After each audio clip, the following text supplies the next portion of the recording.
With less than 2 weeks until WrestleMania 35, there is still only one question we need answered by the WWE, and that is how long will WrestleMania 35 actually be? And that's why today, right now, I want to start the Simon Miller How Long Will WrestleMania 35 Be poll, where in the comments below, you just take a guess. Will it be 4 hours? Will it be 5 hours? Will it be 6 hours? Will it be 722 hours long? Get your ass in the comments below and let's try and figure it out. My number is a genuine 7 hours. But we will know about that soon enough because it is the future, so let's rein it back in a little bit and focus instead on the present, or at least the kind of past. You know what I'm talking about. My name is Simon, this is WhatCulture Wrestling, and let's up those downs for Monday Night Raw. Not only Monday Night Raw, but the penultimate Raw before WrestleMania 35, or technically WrestleMania with a lovely little logo. Let's up those downs.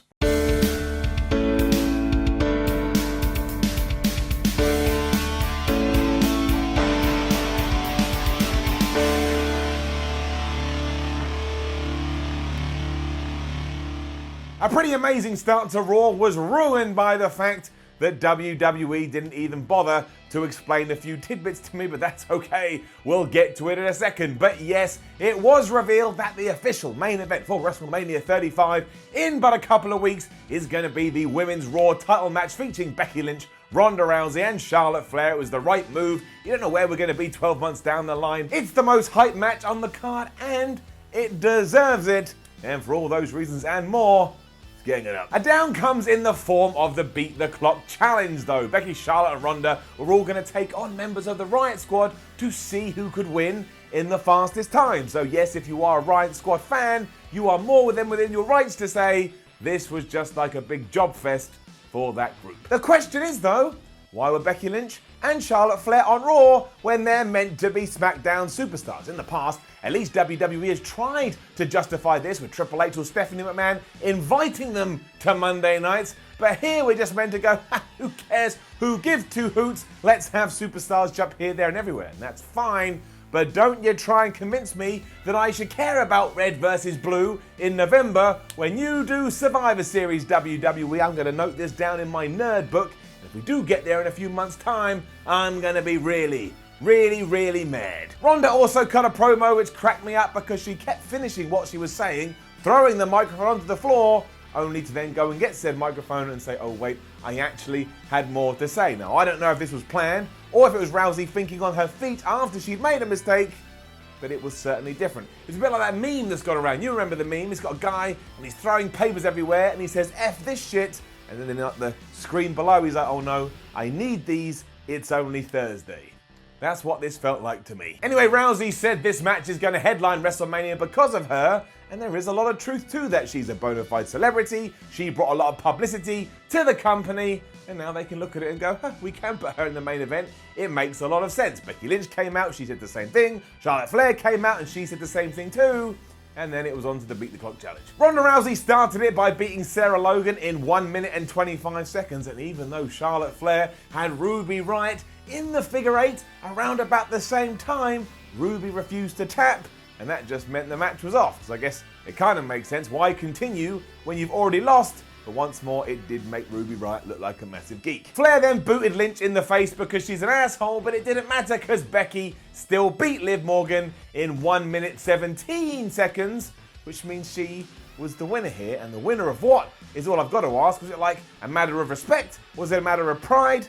Ultimately, it meant absolutely nothing. It all felt telegraphed and a little bit unnecessary, and of course afterwards, they all yelled at each other for a while, but I give it an up because it certainly wasn't terrible. And another shout out to Ronda, who has now perfected the art of looking both pissed off and sad simultaneously.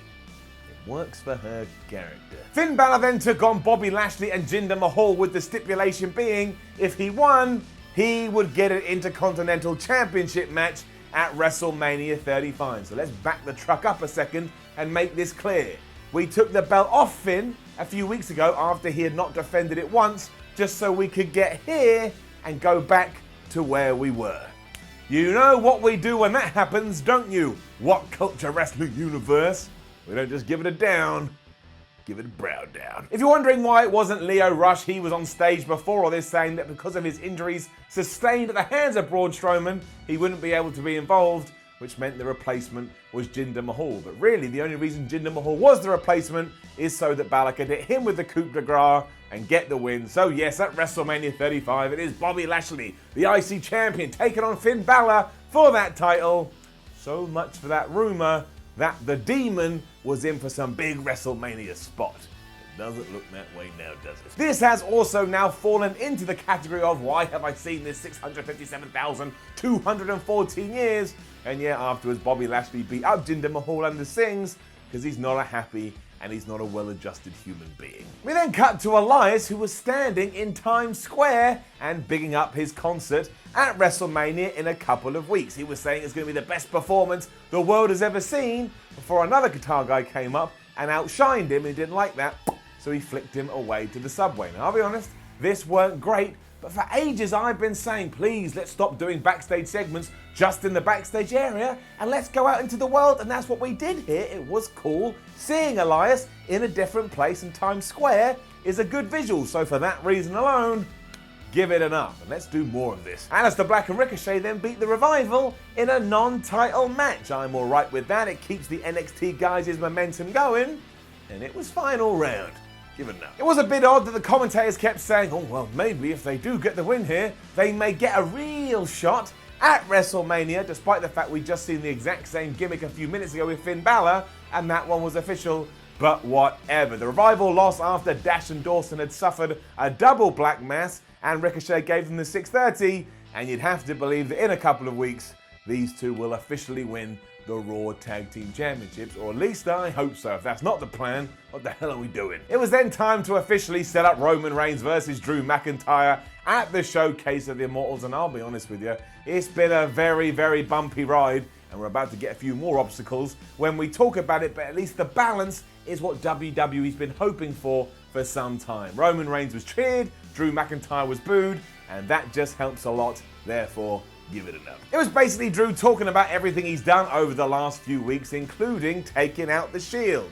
He also booted Roman Reigns in the head and reminded us that his real name is Joe, and Joe has a family, and they're in trouble as well. I don't understand why we have to keep doing this, especially because we've done it with Ronda Rousey and we've done it with Triple H. I've talked about this 1,000 times, and also it doesn't add anything to the feud here. It just doesn't. He made me talk like a robot then. It doesn't add anything to the feud. And we mentioned Ronda Rousey earlier on in the show before she'd done her Beat the Clock challenge. She was saying this is just a big gimmick like the entire company. So just going crazy with this break the fourth wall stuff. But hey, look, it did have some good heat, and I enjoyed what Roman Reigns did. He came to the ring, and although he did say Roman accepts your challenge, but Joe says, or something like that, don't ever say anything about my family again, the real kicker was as soon as he did say that, he smashed Drew McIntyre in the face with a forearm, and he genuinely looked and sounded like he was super mad. It made me like Roman Reigns a little bit more. He's taking care of business. They got into a big brawl, and even though Roman had the upper hand for a little bit, eventually Drew McIntyre gave him a low blow. He gave him a Claymore kick, and that was that. Drew was standing tall again. Whatever will happen in 13 days' time, I already know Roman Reigns will win. That's what Roman Reigns does at WrestleMania. He's given some kind of opportunity, he goes after it, and he is successful. I do want to stress though that I could do without lines such as Drew saying, your kids have already seen their daddy fight for their life once, do you really want to put them through that again? That is too much, WWE. Tone it right down. For some reason, Dean Ambrose then challenged Drew to another match later this evening, even though we only saw that recently. But again, I think it all comes down to the fact that WrestleMania really needs to be this week, and WWE's kind of scratching at the floorboards as what to do with their stories. Drew didn't like that, he couldn't believe that Dean was still standing, and said that later on, he is toast. I mean, he didn't literally say that, but it is something you could do, WWE. We've never seen a WWE superstar be turned into toast. It may be interesting. There's a whole new gimmick. I mean, you had Dean bend over and take shots in the ass. Why can't he then become toast? It was Sasha Banks with Bayley in her corner, taking on Natalya with Beth Phoenix in hers afterwards. It was right. It was fine. It was nothing special. It ticked the boxes. Given up. It of course ended in a TQ when Nia Jax and Tamina got involved, but that's when Beth Phoenix started to have some fun. I kind of felt I was having a little bit of fun too. The heels were doing a decent job before they got to the Hall of Famer, but at one point she had Nia Jax up on her shoulders, throwing around like she was a pancake, and eventually she gave the glam slam to Tamina as all the crowd chanted, "You've still got it," and that was the idea of all of this, to remind you that Beth Phoenix knows what she's doing, and when we do get this match in a couple of weeks' time, you shouldn't bet against Beth Phoenix. And look, if you're a huge Beth Phoenix fan, I'm sure this was the best segment you've seen all years, which meant Edge definitely enjoyed it 100%. We also got the official announcement that in 2019 the Hart Foundation will go into the Hall of Fame, and then obviously we cut back to the ring. Natalya was there, the crowd chanted, she was emotional. It was a very nice moment. You can have it up. Kurt Angle promo now, as we found out that we'd taken the brand split and just burned it into the ground because he is going to take on SmackDown's Samoa Joe on this evening. Somebody come over here and kick me in the teeth. Down. However, as a fan, I'm very happy to see that match, and of course we'll talk about that when we get to it. Eventually Baron Corbin turned up, he said bad things about Angle. Angle told him to piss off or something, and we'll deal with that as and when we have to. And Sasha Banks and Bayley also said, if all these teams want to keep coming at us, we'll take them on at WrestleMania 35. That's going to happen. Cool.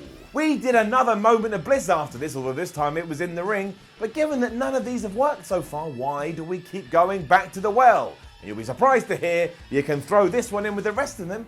It just always, it doesn't suck, it's just kind of awkward to watch. Down. This was all about Braun Strowman, Colin Jost and Michael Che. I'm just going to give you the short version because that's only fair to you. The SNL guys are going to be in the Andre the Giant Battle Royal, and I presume that's because Strowman's going to go after them and probably try and rip their heads off. I guess at least it will probably mean this match feels a bit more than it has done in the last couple of years, but imagine you're any other wrestler who gets put into this, you already know you're just going to be cannon fodder. Brilliant. Elias was back in Times Square, and this time somebody was giving him a quarter, but Elias felt like he was worth more than that. Now look, I don't think we needed two of these. In fact, we get a third one, and each one was not as good as the last. But again, I'm gonna give it an up because I like the fact we went out there into the universe. I mean, WWE's using that word all the time. Why can't we do it? So I'm gonna support this trend, but maybe next time the quality could be, pushed up a little bit. Somebody backstage in WWE then realized, oh man, if we are going to make Baron Corbin a proper challenger to Kurt Angle, he shouldn't have lost to Apollo Crews last week. Let's just put Corbin and Apollo Crews out there and have Corbin get his win back really, really easily. There was an end of days. Apollo went down on his back. 1, 2, 3. This getting down. We also then found out the three women in the main event of WrestleMania are going to team together in 7 days to take on the Riot Squad. So prepare yourself for brawls, my friends. Prepare yourself for brawls. I very much enjoyed the Seth Rollins promo though. It was all based around the idea that nobody wants to see Brock Lesnar retain his Universal Championship at the show of shows, so Seth Rollins now has to make sure he brings it back to Monday Night Raw. He even told a story about doing an autograph signing in Boston where Raw was, and every single fan said to him before they left the table, Seth, you gotta bring that prize home. Seth now sees the match as him and the WWE Universe, and that was a little bit cheesy, taking on Brock Lesnar, but again, at least we've got defined good guys and bad guys here. Usually at this time of year we can't do that, and therefore it's very easy to buy into, and as I'm sure you've already figured out, before he could finish, he got interrupted by Paul Heyman. He said he was delighted to hear that it was now a handicap match because the chances for success are still 0, and then he ran down Seth Rollins for a while, as Heyman does. But when he was done, he turned his back to the ring and he walked up the aisle, which meant he didn't realize that Rollins was chasing him. So as soon as he turned around, he went into full "we've got to put everybody over" mode. He dived to the floor, he begged Seth Rollins off and kept saying, I'm just an advocate, I'm just an advocate. It was Brock Lesnar's idea. He told me to say everything. Rollins just reiterated that all of this doesn't matter and he is going to win the championship at WrestleMania 35, and I thought this was a good way to build all of this, especially because Brock Lesnar wasn't on the show. Although you've got to imagine that the man that loves to burn stuff down is a little bit disappointed that he's not going to be in the official main event. But that's what you get for being an arsonist, Seth Rollins. Arsonists never get what they want, unless what they really want is to burn something down. They do that, but then the badness comes. Your time is now. It was then Samoa Joe versus Kurt Angle, and to be honest with you, it's really hard to know what to think. I went through about, 12,422 emotions So let's just take it bit by bit. For example, the promo Joe cut beforehand was so good, it made me want to eat my own face. He said he didn't have any bouquet of flowers and he wasn't a sentimental guy, but he thought the best way to say goodbye to Kurt Angle was to choke him out one last time. Somebody give Samoa Joe an up. That would be me. I'm going to give him up.